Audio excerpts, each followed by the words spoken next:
Terry. Terry, welcome to Florida Talk Real Estate. What's up, Terry? Hey, what's going on, gentlemen? Terry, thank you so much for calling. Terry has now called twice to the show. The first on January 7th when we were doing our 11th year anniversary and everything got screwed up. And then he called last week, but we had so many callers last week that we weren't able to get Terry on the phone. So I'm so happy, Terry, that you're here today. Thank you so much. Yeah, man. I just wanted to call and, thank you. Really, we couldn't have asked for anything better. I don't know if you got time to go through the whole story, but the first time that you came to the house, the damn cops were there, and I didn't really meet you for about 10 minutes with the sheriff. So with that crazy. Yeah. So let's get into this. Terry and Crystal. Terry, how long have you been talking to me before we actually put the house on the market? More than a year, right? More than a year. Oh, when I first started talking to you about it, yeah, to work out, yeah. But once it was in motion, man, it went. Yeah, it went fast once a month. But just to give the experience for the customers, for listeners out there to know what it's going to be like working with our team. I think we started talking to you almost 2 years before we put the house on the market, if I'm not mistaken. Is that correct? Yeah, because you told me it wasn't. We were thinking about redoing our mortgage or selling and maybe doing some moving around, and you said don't do it, and you're right, because our mortgage we had an $800 mortgage. Oh yeah, that's right. That's right. The mortgage was so low, and they were overall relatively happy there and what they can get on the back end. I was like, I'd keep your mortgage payment. I mean, who has an $800 mortgage payment? Pretty right? nice, yeah. So I was like, maybe you should stay. So they did, and then Terry started talking about his father-in-law, and the father-in-law was living in a house, but it was a triplex. It was in basically Lake Worth Green Acres area, and the house wasn't in great condition. It was in, there was a lot of deferred maintenance. And Terry said, as soon as the father is ready, his father-in-law is ready, I'd like you to come in and list the house. And we finally, unfortunately, the father-in-law passed recently. So Terry and his wife, Crystal, called, I think it was 2 weeks after the father passed. Is that right? Is that right, Terry? Sorry. Yeah, it was a little while after that. Yeah, it was. No, actually, it was while he was in the hospital because we were trying to work. I was just checking in with you to let you know that because we had the people, we knew that she wasn't going to get out. We knew it, even though she said she wouldn't. And that's why I was trying to get the ball rolling with you. And then, that way we had enough time to go through all the problems and hurdles that, that I thought were going to hold up the whole thing and it was going to take forever. And I think the whole thing was done in 40 days. I think from the time we actually sat down to sign the listing agreement, I think it was 40 days or less when you got the check.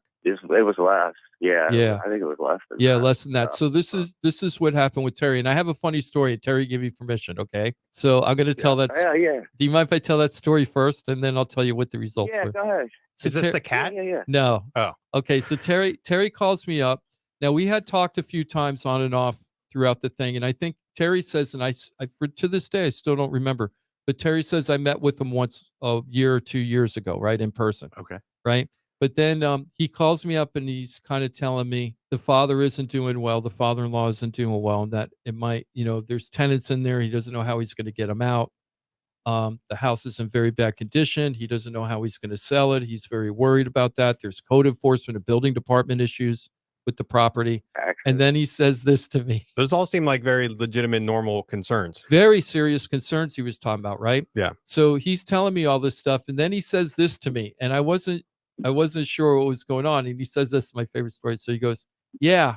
So he tells me all the bad stuff about the house, right? And then he goes, yeah, I just hope the dead body in the backyard doesn't affect the value of the property. Oh, this is the guy. Yeah, this is the guy. This is the dead guy in the backyard guy. This is Terry.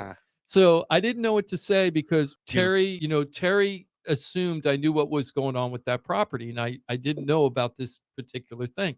So I kind of laughed uncomfortably. And kind of try to change the subject on him because they go, oh, I'm sure the house isn't in that bad a condition. I thought he was just trying to use that as an, exaggeration how bad the house was, right? And I go, I'm sure I've sold worse houses than your father-in-law's. Don't worry about it. So we're talking again a little bit more about the logistics on the house. He goes, yeah, I just hope that dead body in the backyard doesn't affect the value of the property. You finally got your haunted house, Jim. Almost. I started laughing, changed the subject again. And then Terry says this to me. We continue on the conversation. She goes, Jim, will the dead body in the backyard affect the value of my property? Let me be more direct. Yeah. Will it affect? And I paused and I didn't know what to say. And I paused. And then I went, do you mean a human body? Yeah. Is there a dead body in your backyard? And Terry goes, yeah, I told it. Totally nonchalant. Here's my question. All the way dead or just mostly dead? And he goes, I told you about this. And I go, no, Terry, I think I would have remembered if you told me about this. So, Terry, what happened with the dead body in the backyard? Well, so they brought out the mobile command. So this guy went missing. Oh. And there was actually a woman that was staying in the back of the shed. That was it was a code violation. Well, the guy, they went looking for the guy. One thing led to another. The police tracked him to that address, to the woman in the back. They brought out the whole sheriff's everything out there. They dug him up. They got rid of him, and they said you can go ahead and bury it. In the meantime, while that happening, I don't know if you ever smelled something like that before, but it's disgusting. Yeah. But it put him on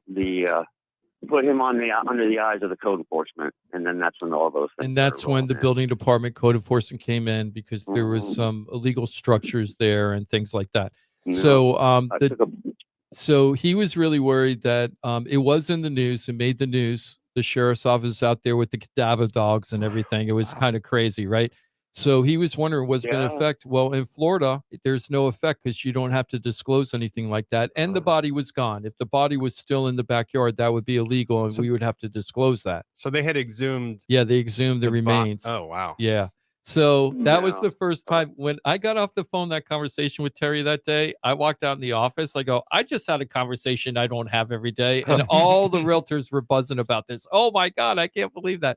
So we only got like 2 minutes, Terry. So I wanted to get into the success story of what happened. So then Terry had a lot of things. We had to evict people, take people out of the house. We had building department issues, code enforcement issues, but we needed to sell the house fast. So we went out to the We Buy Ugly Houses company to see if they would pick it up. They gave us a number. The number wasn't bad, but Terry and Crystal really needed to make a certain amount of money on the house for their personal finances. It was a little light. So I said, yeah, well, let's just put it on the market, see if somebody else out there will do it. But we have to be really careful because there's a lot going on with this house. And during the inspection, we can have them walk away. Right. We found an investor. The investor bought one of my other houses last year, so I know that they close. And they just called us. I didn't call them. They just found it. And they bought the house. And I think the whole thing was done in 35 to 40 days, Terry, from start to finish. And you got exactly what we sat down at the table to get. Even with all the problems on the house, we still got what you guys wanted. So I was really, really happy for you guys. Signed, sealed, delivered. Love it. That's a great phone call. Hey, man, I really appreciate, if people are listening, and, give them a call. You guys a call, man. I thought I was in a no-win situation, and boy, was I wrong. And, Jim turned it around to a win-win. So. And they're paying off their house. So now they're going to have a zero mortgage. So forget about that $800 a month. Zero mortgage now. They're paying off the house with the money that they got from the sale of that house. God bless. God bless. Congratulations, Terry. Thank you very much for putting your faith in the team, and glad you got an awesome result there, my friend. Thank you, guys. Thank you very, very much. All right, buddy. Have a great rest of your weekend. Thanks for checking in with us, and thank you for being with us on a Saturday. It's every Saturday here on Real Radio, 2 hours of infotainment. We push you right up to the locker room. That's Greek and Joe and Jimothy. They're going to squeeze out a sports show for you, and hopefully you are planning on sticking around. I'll be listening. Jim DePola, I hope you have a phenomenal rest of your weekend, my friend. Good to have you back in studio, collective together here making some radio. Thank you so much. It's nice to be back in studio. Agreed wholeheartedly. Mike Brown, the mortgage guy from the mortgage firm.